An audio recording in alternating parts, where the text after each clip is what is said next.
주님께서 누구든지 나를 따라오려거든 자기를 부인하고 자기 십자가를 지고 따를 것이다 라고 말씀하시면서 그렇게 해야 되는 이유를 25절, 26절에서 우리가 지난주 금요일날 살펴봤죠. 목숨이 무엇보다도 중요하다. 더더구나 영원한 목숨은 가장 중요한 것이다. 그러니까 그것과 영원한 목숨, 그죠? 영생과는 무엇과도 바꿀 수 없으니까 너희는 누구든 자기 십자가를 지고 자기를 부인하며 나를 따라야 한다라는 게 이제 우리 지난주 금요일날 생각해봤던 말씀입니다. 그게 첫 번째 이유였고요. 두 번째 이유는 그렇게 하지 않았을 때 자기를 부인하고 자기 십자가를 지고 따르지 않았을 때에 대한 경고죠. 경고의 말씀입니다. 이게 27절 말씀입니다. 경고의 말씀. 우리 27절을 다 같이 한번 읽어볼까요? 시작. 인자가 아버지의 영광으로 그 천사들과 함께 오리니 그때 각 사람이 행한 대로 갚으리라. 이 말씀은 엄중한 경고의 말씀입니다. 그러니까 모든 신자들은 곧 제자들인데 그 제자들은 자기를 부인하고 자기 십자가를 지고 나를 따라야 한다. 그렇지 않게 되면 그때 주님이 다시 오실 그때에 각 사람이 행한 대로 심판을 받게 될 거야 라고 지금 얘기하고 있는 거죠. 인자가 아버지의 영광으로 그 천사들과 함께 오리니 주님이 다시 오신다는 거죠. 아버지의 영광으로. 사실은 주님은 영원에서 영원까지 아버지와 동일하신 영광을 갖고 계신 분이에요. 그분은 하나님이세요. 하나님이신데 그분이 그 아버지의 영광, 동일한 영광을 가지신 분으로서 천사들과 함께 오신다. 다시 오신다라는 거죠. 재림하시겠다라는 겁니다. 주님의 재림에 대해서 말씀하고 있는 한 절만 찾아볼게요. 데살로니가후서 1장. 데살로니가후서 1장. 참 성경에 많이 있는데요. 1장 7절. 재림과 심판에 대해서 이렇게 동시에 얘기하고 있는 말씀인데요. 그래서 제가 이 말씀을 찾았습니다. 1장 7절부터 환난을 받는 너희에게는 우리와 함께 안식으로 갚으시는 것이 하나님의 공이니. 그죠? 이제 우리가 자기 십자가를 지고 자기를 부인하며 살아가는 그것은 이 땅에서 때로는 환난으로 나타나는데 그 환난을 받는 너희는 우리와 함께 안식으로 갚으시는 것이, 그렇죠? 안식을 들어가게 된다는 거죠. 이것이 하나님의 공이다. 그렇죠? 그런데 주 예수께서 자기의 능력의 천사들과 함께 하늘로부터 불꽃 가운데 나타나실 때에, 그러니까 예수님께서 자기의 능력의 천사들과 함께 하늘로부터 불꽃 가운데 나타나신다. 재림하신다는 거죠. 특별히 불꽃 가운데 나타난다는 얘기는 이 심판의 이미지가 형성화되어 있는 거예요.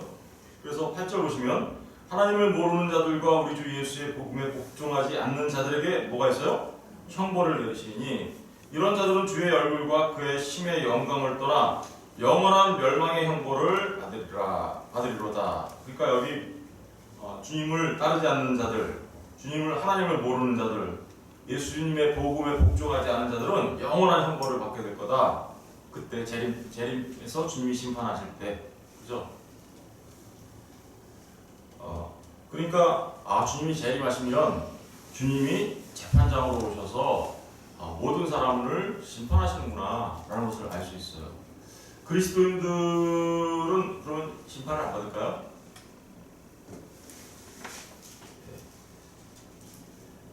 그리스도인들도 심판대에 서는 건 마찬가지예요.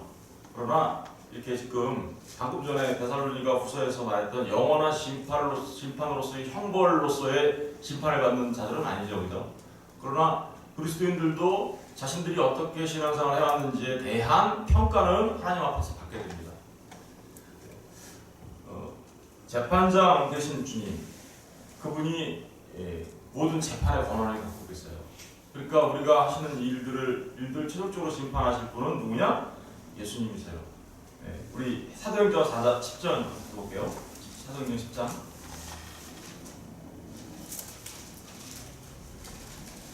사도행전 10장 재판장이신 예수님을 먼저 한번 살펴볼게요. 10장 42절.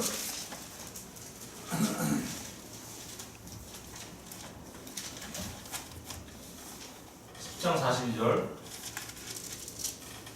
우리에게 명하사 백성에게 전도하되 하나님이 살아있는 자와 죽은 자의 재판장으로 정하신 자.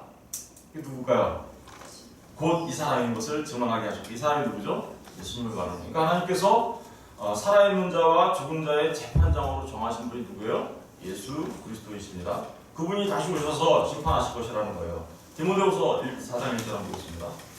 디모데후서 4장 1절.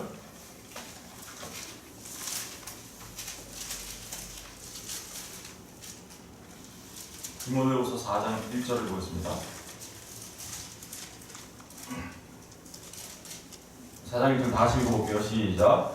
하나님 아빠 살아있는 자와 죽은 자를 심판하실 그리스도 예수 앞에서 그가 나타나실 것과 그의 나라를 두고 엄히 명하노니. 주님의 재림과 심판을 동시에 얘기하고 있죠. 그죠? 하나님 아빠 살아있는 자와 죽은 자를 어떻게요? 심판하실 그리스도 예수. 그리고 그 앞에서 내가 엄히 명한다. 그러면서 너는 어떻게요? 말씀을 전파하라 라고 나오죠. 그러니까 심판자 앞에 설 너의 모습을 생각하면서 말씀을 전하는 자가 되어야 돼 라고 지금 얘기하고 있어요. 재판장 되신 예수님을 얘기하고 있으며 동시에 그분이 다시 오실 거야 라고 얘기하고 있습니다. 요한복음 5장 22절 가서 볼게요. 요한복음 5장 22절.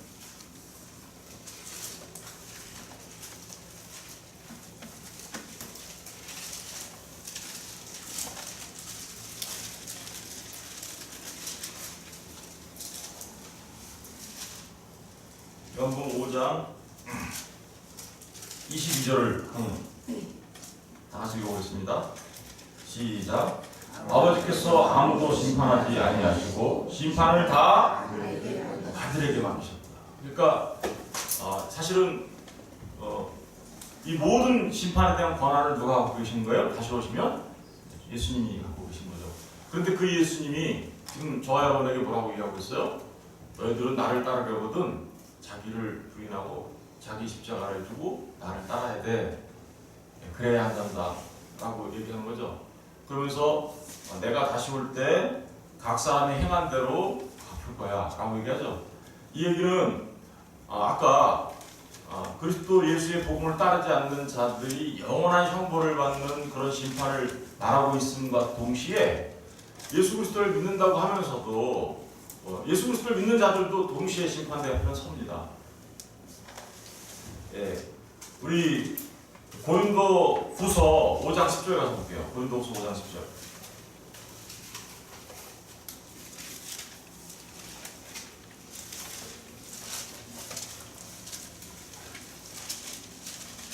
고린도후서 5장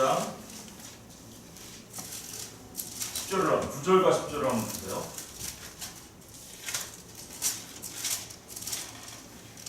(290페이지) 다 같이 한번 읽어보겠습니다. 9절 10절 시작. 그런즉 우리는 몸으로 있든지 떠나든지 주를 기쁘시게 하는 자가 되기를 힘쓰노라. 이는 우리가 다 반드시 그리스도의 심판대 앞에 나타나게 되어 각각 선악간에 그 몸으로 행한 것을 따라 받으려. 이게 무슨 얘기하는 거예요? 예수 그리스도를 믿는 신자들은 심판대 앞에 안 서나? 아니요. 그 사람들도 서요, 심판대 앞에. 그런데 아까 데살로니가 후서에서 말했던 그 영원한 형벌로서의 심판을 받는 건 아니죠. 왜냐하면 예수 그리스도를 믿는 사람들은 이제 영원한 형벌을 면하게 되고, 그리고 누구나 다 어디에 들어가게 돼요? 하나님 나라에 들어가게 되니까 그런 심판을 받는다는 의미는 아닙니다.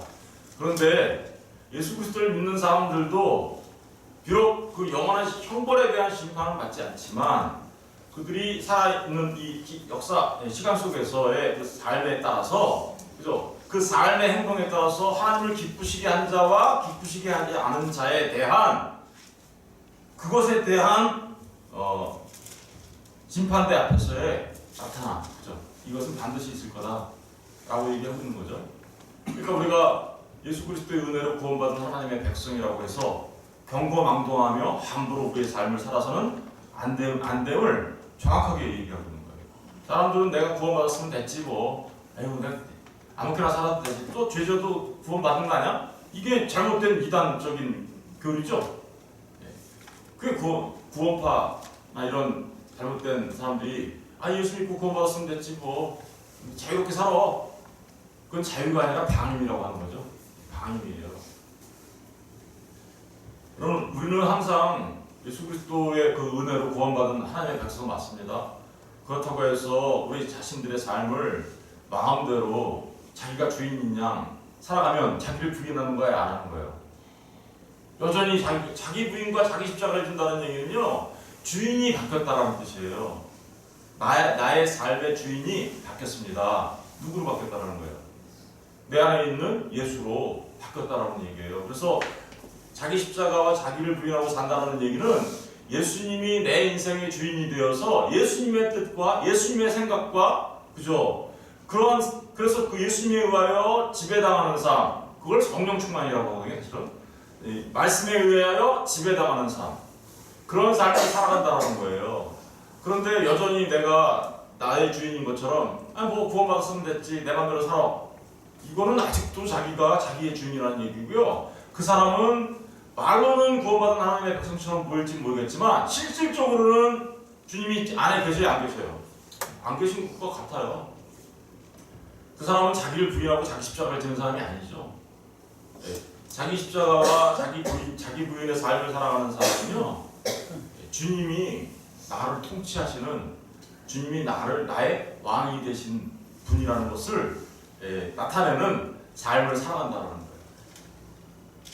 우리는 결코 예수 그리스도의 은혜로 구원받은 하나님의 백성이라고 해서 우리의 삶을 경거망동하게 우리를 자유를 핑계한 방임된 삶을 살아가는 그런 삶의 모습으로 우리를 방치할 수는 없는 것입니다. 우리는 언젠가 우리가 그렇게 우리의 삶을 자유를 빙자한 방임의 삶을 살면 그것은 반드시 주님 앞에서, 주님의 심판대 앞에서 부끄러움으로 드러나게 될 것입니다.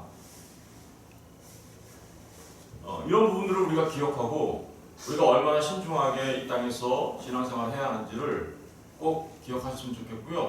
그리고 그 모든 것들은 주님 앞에 반드시 드러나게 된다는 사실을 기억하시고 정말 우리의 삶을 주님께 맡기며 우리를 부인하고 우리의 십자가를 기꺼이 즐거워하며 지고 나가는 저와 여러분 되었으면 좋겠습니다. 말씀 하나만 더 보겠습니다. 고린도전서 3장 8절. 고린도전서 3장. 이 말씀은 말씀을 전하는 자들에 관한 말씀이기는 하지만 누구나가 생각해보고 조심해야 되는, 그래서 생각해봐야 되는 그런 말씀입니다. 고린도전서 3장 12절부터 보겠습니다. 10절부터 볼게요. 내게 주신 하나님의 은혜를 따라 내가 지혜로운 건축자와 같이 토를 닦아두매 다른 이가 그 위에 세우나 그러나 각각 어떻게 그 위에 세울까를 조심하였으니라. 토를 닦았는데 그 위에 집을 짓는 거죠. 이 닦아둔 것 외에는 능히 다른 터를 닦아둘 자가 없으니 이 터는 곧 예수 그리스도라. 만일 누구든지 금이나 은이나 보석이나 나무나 풀이나 짚으로 이 터 위에 세우면 각 사람의 공적이 나타날 터인데 그날의 공적을 밝히리니 이는 불로 나타내고 그 불이 각 사람의 공적이 어떠한 것을 시험할 것입니다. 만일 누구든지 그 위에 세운 공적이 그대로 있으면 어떻게요? 상을 받고. 15절 누구든지 그 공적이 불타면 해를 받으리니 그러나 자신은 구원을 받되 불 가운데서 받은 것 같으니라. 여러분, 이 말씀은 예수 그리스도의 터 위에 어떻게 그 사역을 통하여 건축자와 같이 교회를 아름답게 지어갈 것인가, 1차적으로는 사역자들에게 해당되는 말씀이에요. 그러나 이 말씀이 사역자에게만 적용되는 말씀은 아니죠. 모든 신자에게 동일하게 적용될 수 있는 말씀이기도 합니다. 그런데 우리가 그 위에 그리스도 반석 위에 집을 짓는데 어떻게 집을 지을 것인가 라고 얘기하고 있죠. 재료들이 나와요. 금, 은, 보석. 불에 타는 것과 타지 않는 것과 불에 타는 것, 나무, 풀, 집, 그죠? 그 불에 탄다 안 탄다, 이것은 결국은 뭐예요? 공적이 나타난 그 각 사람의 공적이 나타날 텐데 그날의 공적을 밝히리니 이는 불로 나타낼 것. 그러니까 불에 탄 것과 안 타는 것이 있는데 우리가 쌓은 우리의 집이 전부 다 불에 타는 재료, 그죠? 나무와 풀과 집으로 집을 짓게 되면 불에 타서 다 사라지게 될 것이고, 그리고 금이나 은이나 보석으로 우리의 집을 짓게 되면 불이 심판을 한다 할지라도 그것은 남아있을 것이다. 그래서 남아있는 자들은 그 공적이 있으면 상을 받고, 그리고 없으면 불에 타서 해를 받아 당한다라는 이 말씀은 우리가 이 땅에서 그리스도인이라 할지라도 우리는 영원한 형벌에 대한 심판은 없죠, 그죠? 예수 그리스도로 인하여. 그러나 그럼에도 불구하고 우리의 삶이 어떠해야 하는지를 지금 경고하고 있는 말씀인 거죠. 여러분, 저와 여러분 모두가 이 땅에서 정말 자기를 부인하고 자기 십자가를 짓는 그 삶을 통하여 주님을 기쁘시게 하는 삶을 되셨으면 좋겠습니다. 그 사람들이 결국에는 주님 앞에 상을 받게 될 것이다. 믿음의 주여 우리를 온전케 하시는 예수를 바라보자. 그분은 우리에게 상 주시는 이심을 우리가 믿어야 하는 것이죠. 상 주시는 이심. 그러니까 오늘 이 경고의 말씀은 저와 여러분 모두에게 하는 경고의 말씀인데, 우리가 이 땅에서 살아가는 날들 동안에 정말 그 하나님 나라에 대한 소망으로, 그죠? 이 자기를 부인하며 자기 십자가를 기꺼이 지고 주님을 따르는 참된 제자가 되어야 함을 주님께서 지난주 그 앞에서는 이유를 말씀하셨고, 이번에는 우리가 왜 조심해야 하는지, 그죠? 왜 그렇게 살아야 되는지에 대한 경고의 말씀을 하고 있는 것입니다. 이 경고의 말씀에 여러분이 귀를 기울이시고 마음에 깊이 새겨서 이 땅에서 내가 어떻게 삶을 살아야 되겠구나 라는 것을 잘 깨달아 알아 정말 주님께서 기쁘시게 하는 삶을 살아가셨으면 좋겠습니다. 이제 내일 하나 남은 게 경고만 하신 건 아니에요. 또 약속도 주세요. 주님이. 참 주님은 어떻게 보면 채찍도 이렇게 때로는 주시고 또 우리에게 큰 약속, 소망을 갖고 살아갈 수 있도록 하시거든요. 내일은 이제 그 부분에 대해서 생각해 보도록 하겠습니다. 오늘은 꼭 기억하십시오. 하나님께서 우리의 삶을 주님 앞에서 기쁘게 하시는 삶을 살아가기를 원하신다. 그것은 자기를 부인하고 자기 십자가를 지고 나의 삶의 왕은, 나를 다스리시는 분은 오직 주님뿐이시다 라고 주님에 의하여 지배당하는 삶, 주님에 의하여 지배당하는 삶의 그 특징이 뭔지 아세요? 그것은 사랑하고 사랑하고 또 사랑하고, 주님이 사랑이시잖아요, 그죠? 그리고 그것은 또 무슨 삶일까요? 미워하고 또 미워해요. 뭐를요? 죄를. 이게 하나님께서 기뻐하시는 삶입니다. 기도하시겠습니다.